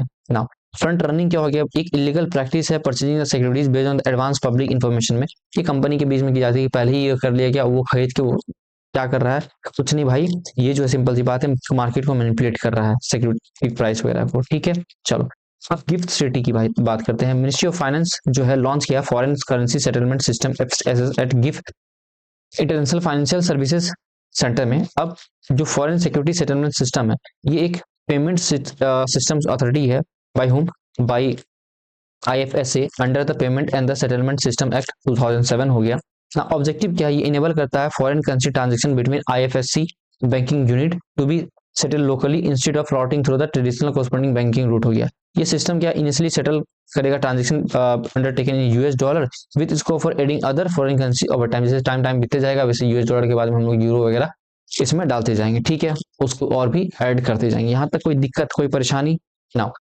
ऑपरेटर ऑफ द FCC जो हो गया CCIL IFC लिमिटेड जो है, ये आपकी सब्सिडरी है clearing corporation of Indian limited का। अगर हम गिफ्ट सिटी की बात करें, gift city IFC Gandhinagar Gujarat की बात करें, तो भैया ये जो है स्टैब्लिश की गई थी, इंडिया का first and only international financial centre हो गया।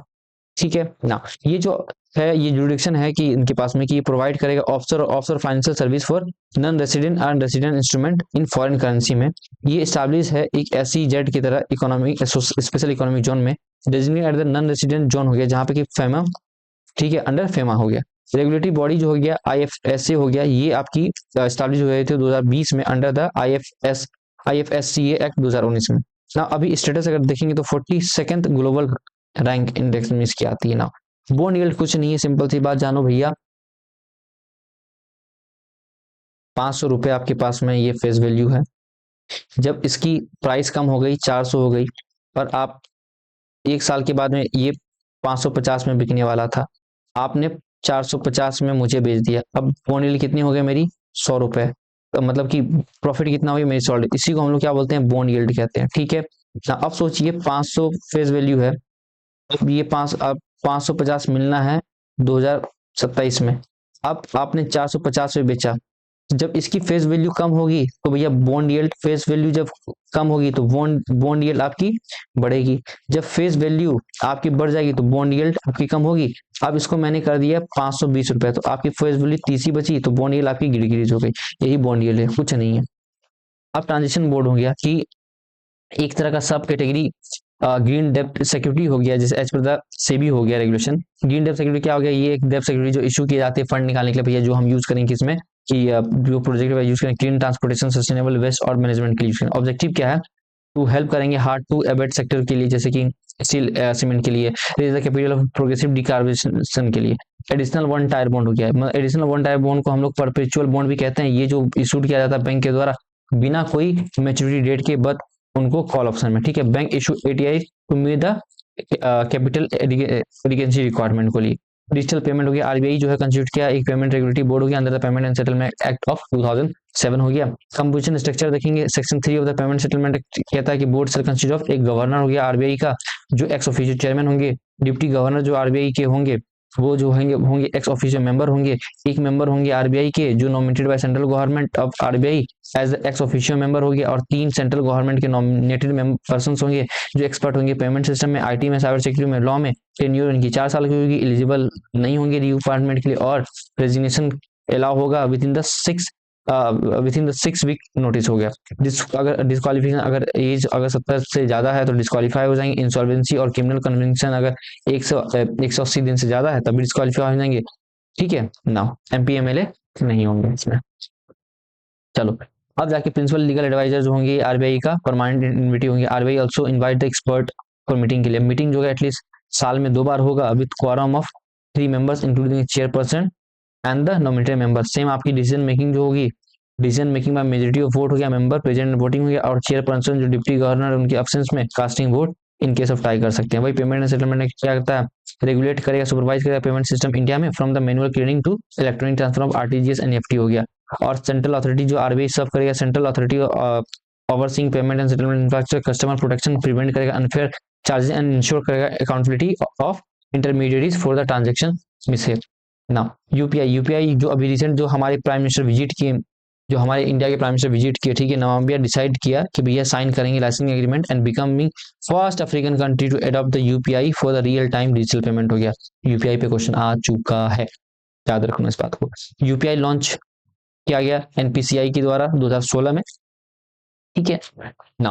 अब ये जो बिल्ट है इस पे इमीडिएट पेमेंट सिस्टम इंफ्रास्ट्रक्चर पे यूनिकनेस जो है, इमीडिएट मनी ट्रांसफर हो जाएगा through the mobile device around 24/7 और 365 दिन हो गए। एनपीसीआई स्टैब्लिश होता है under the payment and settlement act of 2000। यहाँ पे to click two factor authentication हो गया। एनआईपीएल जो है wholly owned by home by subsidiary of NPCI हो गया, इनकॉर्पोरेट इन 2020 हो गया। इज डिप्लॉइंग रुपए और यूपीआई आउटसाइड ऑफ इंडिया, इनका काम है। अब कंट्री जो यूपीआई जो कर रखे हैं जैसे भूटान हो गया, फ्रांस हो गया, मॉरिशस हो गया, नेपाल हो गया, सिंगापुर, श्रीलंका, यूएई, ये साइन करके ना। एनपीसीआई के बारे में देखें तो ये नॉन फॉर प्रॉफिट कंपनी है जो इनिशिएटिव है आरबीआई का और इंडियन बैंक एसोसिएशन का under the provision of payment and settlement act of 2007, ठीक है जी नाउ। अब की इनिशिएटिव जो देखेंगे रुपए से इनकी रुपए पेमेंट सेटलमेंट हो गया, link all the ATM in India, UPI वगैरह हो गया, ठीक है जी नाउ। अब बॉम्बे स्टॉक एक्सचेंज भैया ये 2025 में जो 150 साल ये 150th एनिवर्सरी ये सेलिब्रेट किए हैं। अब बीसीए बॉम्बे स्टॉक एक्सचेंज जो है ये नेटिव शेयर और स्टॉक ब्रोकर एसोसिएशन है जो कि 1875 में स्टैब्लिश हुआ था। एशिया का फर्स्ट और वर्ल्ड का द फास्टेस्ट स्टॉक एक्सचेंज था। 2017 में BCA first listed stock exchange India का बन गया, ठीक है, रेगुलेटेड बाय द सेबी हो गया। इंडियन का सॉवरेन क्रेडिट रेटिंग हो गया। एसएनपी अपग्रेडेड इंडिया का long term sovereign credit rating हो गया बीबीबी फ्रॉम बीबी माइनस से, ठीक है। इन शॉर्ट टर्म में A2 पे आ गया A3 से, ठीक है, विद स्टेबल आउटलुक। अब ये सॉवरेन क्रेडिट रेटिंग क्या है कि इंडिपेंडेंट इवैल्यूएशन है ऑफ कंट्री क्रेडिट वर्थिनेस का और seek qualify the issue and ability to meet the डेब्ट ऑब्लिगेशन हो गया। मेजर एससीआर एजेंसी एसएनपी हो गया, फिनटेक एंड मोदी हो गया, और कुछ नहीं जाना इसमें ना। चलो एक्सटर्नल सेक्टर की बात करते हैं थोड़ा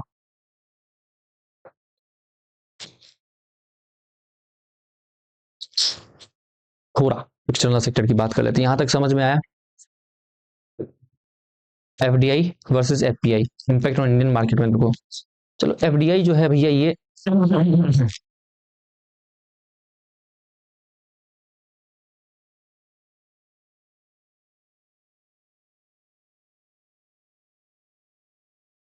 FDI FPI impact on Indian market देखेंगे भैया। एफडीआई जो होता है एक स्ट्रेटजी और लॉन्ग टर्म है जो कि ये मैनेजमेंट में आपको देखता है, ठीक है, इसका ग्रेटर देन 10% शेयर होगा। और एफपीआई जो होता है भैया ये फाइनेंशियल शॉर्ट टर्म के लिए होता है कि जो लेस देन 10% होता है इक्विटी में ना। अब लॉन्ग टर्म कमिटमेंट के लिए ईयर और डिकेड के लिए होते हैं। प्राइमरी मार्केट एंट्री होते हैं, रियल एस्टेट में आ जाएंगे, सेटिंग ऑफ द बिजनेस जहां पे आपकी लार्जर स्टेक होगी तो से बिल्ड करेंगे फैक्ट्रीज को, क्रिएट जॉब करेंगे, ट्रांसफर करेंगे टेक्नोलॉजी वगैरह को। इम्पैक्ट मार्केट पे क्या होगी, कैपिटल मार्केट इम्पैक्ट जो है स्टेबल फाउंडेशन होता है, लॉन्ग टर्म ट्रस्ट प्रोवाइड करता है, इंश्योर करता है fund for the 10 year growth के लिए, does not cow the daily volatility हो गया। अब मनी मार्केट और रुपी इम्पैक्ट में देखेंगे आपकी स्टडी इनफ्लो होती है, less impact on the daily exchange rate पे हो गया। आरबीआई जो इंटरवीन होता है रेयरली होता है एफडीआई पे, ठीक है, ये आपकी स्टेबल होती है, आपकी ग्रोथ इंजन के लिए, आपकी जॉब बढ़ती है, जीडीपी बढ़ती है। वही एफपीआई जो है भाई साहब शॉर्ट टर्म के लिए होता है, सेकेंडरी मार्केट में एंट्री मारेगी स्टॉक में इस वगैरह में, बाइंग स्मॉल स्टेक्स हो गया जो लेस देन 10% फॉर प्रॉफिट के लिए। और जब देखेंगे प्रॉफिट कहीं और मिल रहा है तो यहाँ से बेच के निकल जाएंगे। इसका इंपैक्ट जो है हॉट मनी कह सकते हो, प्रोवाइड लिक्विडिटी, हॉट मनी हो गया, ड्राइव बुल और बियर हो गया।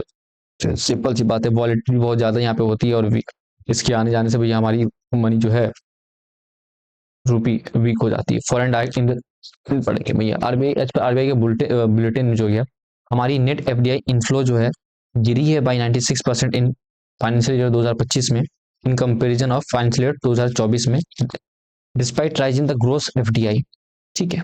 एफडीआई जो है गवर्नेंस और रेगुलेशन जो फेमा एक 1999 में होता है, consolidation consolidated foreign direct investment policy 2020 होगी, एंड आपकी foreign exchange management depth instrument new depth none depth instrument rule 2019 में हो गया, ये आपकी गवर्नेंस हो गया। ठीक है, आपकी gross and net FDI. Gross FDI क्या होता है? Total investment made by foreign entity directly into the productive asset of India. जो भी प्रोडक्टिव एसेट इंडिया का, उसमें जो डायरेक्टली इनकी जो इन्वेस्टमेंट रही, इसको हम लोग ग्रॉस एफडीआई कहेंगे। नेट एफडीआई क्या होता है? डिफरेंस बिटवीन इनवर्ड, जो मतलब कि आ रहा है, और उसके बाद क्या हो रहा है कि दूसरा क्या है आपका, माइनस में आउटवर्ड, जो इंडिया से जा रहा है, उसकी डिफरेंसेस को हम लोग उसके नेट एफडीआई करेंगे। मान लीजिए कि 500 आया और 400 हम लोगों ने इन्वेस्ट कोई और कंट्री में किया, तो ये एफडीआई क्या, ये एफडीआई आया, 100 जो है हमारी नेट एफडीआई है। Is this clear now?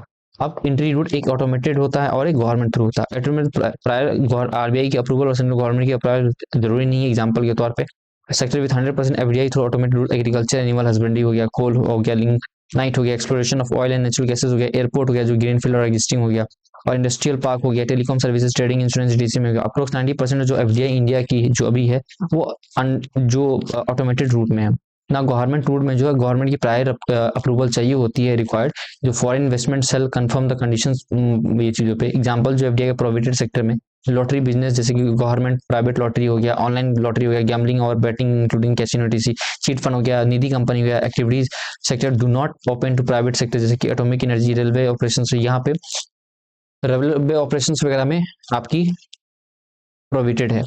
Construction में है, कंस्ट्रक्शन कर सकते हो। ठीक है, इसको छोड़ो, आज देख लो। सबसे ज्यादा हमारी 24 से 25 में थी, उसके बाद 23 में और 13 में। ठीक है ना। और सेक्टर देखेंगे सबसे ज्यादा सर्विस सेक्टर में, उसके बाद आप कंप्यूटर सॉफ्टवेयर एंड हार्डवेयर में, फिर उसका ट्रेडिंग में हो गया। ठीक है ना। सबसे ज्यादा सिंगापुर से आता है, फिर मॉरिशस, फिर यूएसए ना। फॉरेन पोर्टफोलियो इन्वेस्टर्स भैया, एनएसएलडी जो है नेशनल सिक्योरिटी डिलीवरी लिमिटेड हो गया, foreign portfolio investor has sold cash share worth अपना 2.20 ट्रिलियन रुपये हो गया in the calendar year pro October 01 October 1। Now FPI के बारे में जाने, maximum 10% of Indian company total period of ये हो गया। अगर मान लीजिए 10% से उसका बढ़ जाता है, वो या तो डिवेस्ट कर देगा या डिक्लासिफाई कर। डिवेस्ट मतलब क्या होगा कि वो सरप्लस को बेच देगा, उसको डिवेस्ट कर दिए, और रिक्लासिफाई जो होगा देमसेल्फ एज अ एफडीआई, खुद को कर देगा। Now RBI and SEBI framework on the reclassification of FDI FPI to FDI issue in 2024 कुछ प्रोविजन है। अगर हम reclassification not be permitted in the sector, जो कि आपकी प्रोविडेड एफडीआई के लिए, जो एफडीआई के लिए प्रोविडेड है, वहां पे आप रिक्लासिफाई नहीं करोगे एफसीआई को, जैसे चीट फंड में, गैम्बलिंग वगैरह में। एफपीआई की जो इन्वेस्टमेंट होगी required government approval are required, government की अप्रूवल रिक्वायर्ड होगी, specially for the land bordering country. Land bordering country कौन कौन सी है? मेरे को जरा नाम बता दोगे, मुझे नहीं पता। एटलीस्ट इतना तो बता सकते हो, ये तो याद रहेगा जो हमारी कौन कौन लैंड बॉर्डरिंग कंट्री है। एटलीस्ट आई शुड नो कि भैया आप लोगों ने यहाँ तक लेक्चर देखा भी है नहीं देखा। नीट इंडियन इन्वेस्ट हो गया, कंपनी कॉन्फ्रेंस हो गया। ठीक है, इंटरनेशनलाइजेशन ऑफ रूपी हो गया। SRVA mechanism was introduced in 2022 में हो गया, to enable the exporter and importer to invoice and settle the trade in Indian rupee. Vostro account और नोस्ट्रो अकाउंट। वोस्ट्रो अकाउंट की हो गया refer to the bank account held in domestic banking local currency. Simple सी बात क्या है कि भैया यूएसए का जो है का जो बैंक होल्डर है वो क्या किया, यहाँ पे आके हमारे एसबीआई में बैंक ब्रांच खोल रखा है, तो भैया उसको हम क्या वोस्ट्रो कहेंगे। ठीक है, अब नोस्ट्रो अकाउंट मतलब कि डोमेस्टिक बैंक जो है वो क्या करेंगे, फॉरेन करेंसी में जाके वहां पे बैंक खोल रखे। इंडियन बैंक या एसबीआई जो है अपनी यूएस की बैंक में, सिटी बैंक में खोल रखी है यूएस डॉलर में, उसको हम नोस्ट्रो कहेंगे। ठीक है, बस कुछ नहीं है। मतलब इंटरनेशनल करेंसी है। It perform the three function, मतलब सिंपल इंटरनेशनल करेंसी जैसे कि आपकी यूएस डॉलर और यूरो हो गया, फिर use for transaction between countries beyond the border of issuing.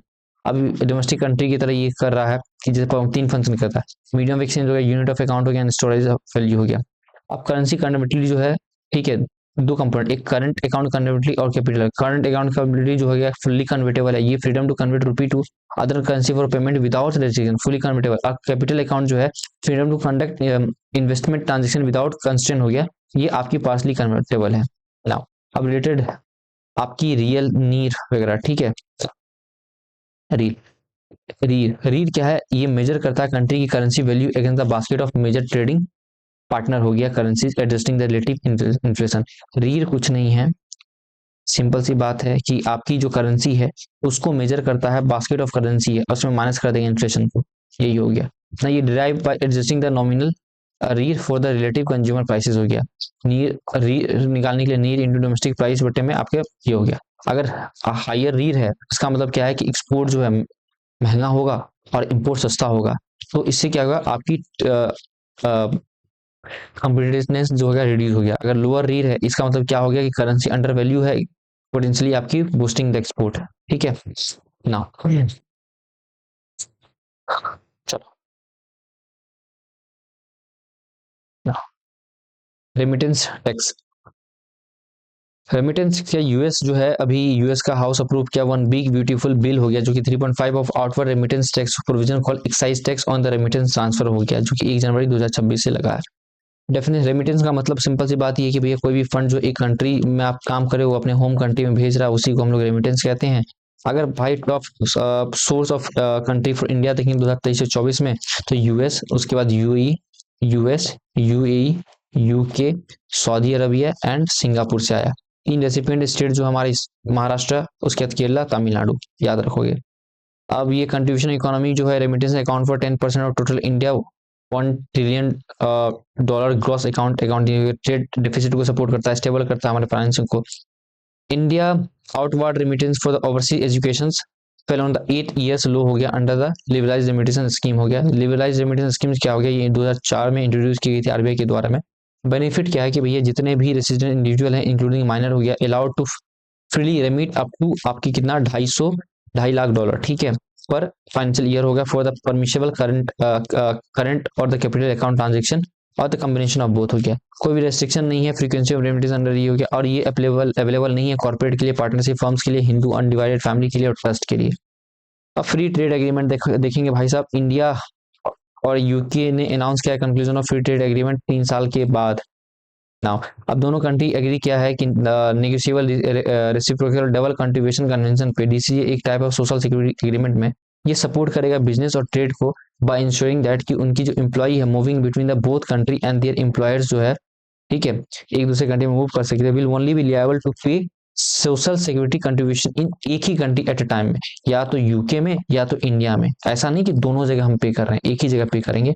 It will include the employ temporarily working in other country up to 3 year, 3 साल तक के लिए उसको वहां तक ये करेगा अगर वो 3 साल तक के लिए काम कर रहा है, ठीक है, temporary working in other country हो गया ना। It will not affect the individual right to access the benefit वगैरह जो भी हो गया। अब की हाई लेट जो इंडिया यूके का एफटीए जो है जीरो ड्यूटी मार्केट एक्सेस होगा, अप्रोक्सीमेटली 90% 99% ऑफ इंडिया का एक्सपोर्ट जो है इंजॉय करेगा आपका zero duty access UK market में, जिसमें covering almost 100% of trade value हो गया।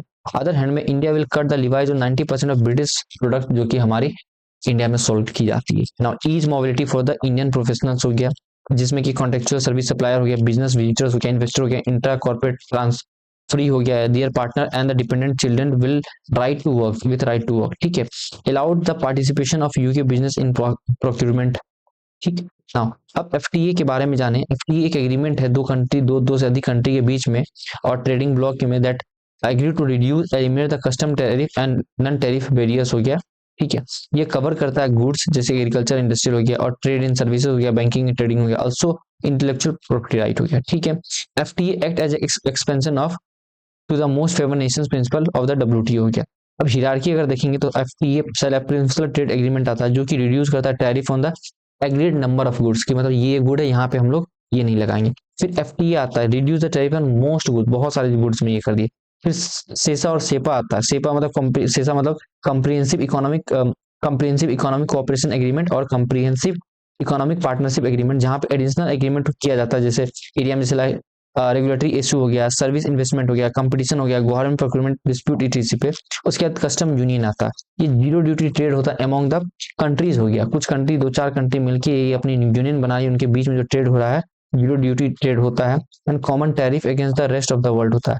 कॉमन मार्केट यहाँ पे आ गया। फिर उसके common market free movement of labour, मतलब यूरोपियन यूनियन से बना तो फ्री मूवमेंट हो सकता है कैपिटल का और हार्मोनाइज टेक्निकल स्टैंडर्ड का। उसके बाद आपका था इकोनॉमिक यूनियन, जैसे यूरोपियन यूनियन वैसे economic union, depress level of integration हो गया, कॉमन इकोनॉमिक पॉलिसी इंस्टीट्यूशंस वगैरह बनती है यहाँ पे। India EFTA trade and economic partnership agreement देखेंगे, इंडिया और यूरोप का जो है India European free trade agreement and economic partnership agreement comes into effect from 1 अक्टूबर 2025 से। अब ईएफटीए नेशन जो आइसलैंड हो गया, लिंस्टीन्स हो गया, नॉर्वे और स्विट्जरलैंड हो गया। अमॉन्ग दिस स्विट्जरलैंड इंडिया का द लार्जेस्ट ट्रेडिंग पार्टनर हो गया, फॉलोड बाय नॉर्वे हो गया। It is the first free trade agreement जो कि sign by India incorporate the binding the commitment specially link to the investment and job creation हो गया। ये ऑफर करेगा binding commitment of $100 billion investment and 1 million direct job in next 15 year. अब जो agreement का की फीचर्स है, market access good हो गया, ठीक है, जो मतलब कि EFT ऑफर सब्सटेंशियल एक्सेस हो गया, covering the 100% of non agriculture product, service and mobility हो गया, fact the stimulate the export in IT हो गया, बिजनेस सर्विसेज एंड एजुकेशन हो गया, इनेबल करेगा म्यूचुअल रिकग्निशन एग्रीमेंट हो गया, इन प्रोफेशनल जैसे कि नर्सिंग हो गया, चार्टर्ड अकाउंटिंग एंड आर्किटेक्चर हो गया, केमिकल एंड एलाइड प्रोडक्ट हो गया, EFTA हैव ऑफर्ड जीरो और reduce tariff on the more than 95% of Indian export हो गया, India has granted the market access nearly 80% of tariff covering 95% of EFTA export को। ना export promotion mission, यही देखना है बस, इतना ही। अभी यूनियन गवर्नमेंट जो है एक्सपोर्ट प्रमोशन मिशन को अप्रूव किए हैं and also introduce the credit guarantee schemes exporter हो गया। एक्सपोर्ट प्रमोशन मिशन क्या है, रीजन क्या प्रोवाइड करेगा, comprehensive flexible and digitally driven framework export promotions के लिए।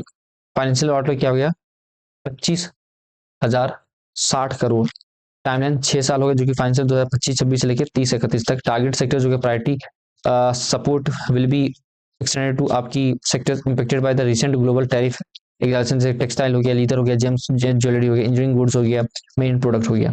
मिशन एक निर्यात प्रोत्साहन और निर्यात दिशा हो गया, निर्यात प्रोत्साहन फाइनेंशियल सपोर्ट जो कि digital design to improve the access to affordable trade finance for the diversification into new market हो गया। और निर्यात दिशा जो है नॉन फाइनेंशियल सपोर्ट और design to enhance the market readiness and competition export हो गया। इंप्लीमेंटिंग एजेंसी हो गया, director general of foreign trade हो गया। उसके बाद की ऑब्जेक्टिव जो मिशन का प्रमोशन मिशन के लिए facilitate access to the affordable trade finance for MSME हो गया, इनहांस करेगा export readiness through the compliance and certification support, improve करेगा market access and visibility for the Indian product को, और बूस्ट करेगा export for the traditional district and sectors को। India export जो landscape, India export sector जो contribute करता है overall 21% in overall GDP और 45% जो है टोटल एक्सपोर्ट जो है कंट्रीब्यूटेड बाय द MSME हो गया। India share in global market जो है आपका 2.5, ये बेसिकली मेंस का डेटा और कुछ नहीं, ठीक है। आई होप यहाँ तक आपको लेक्चर समझ में आया होगा चीजें, बाकी नेक्स्ट आगे हम करते हैं। Thank you so much.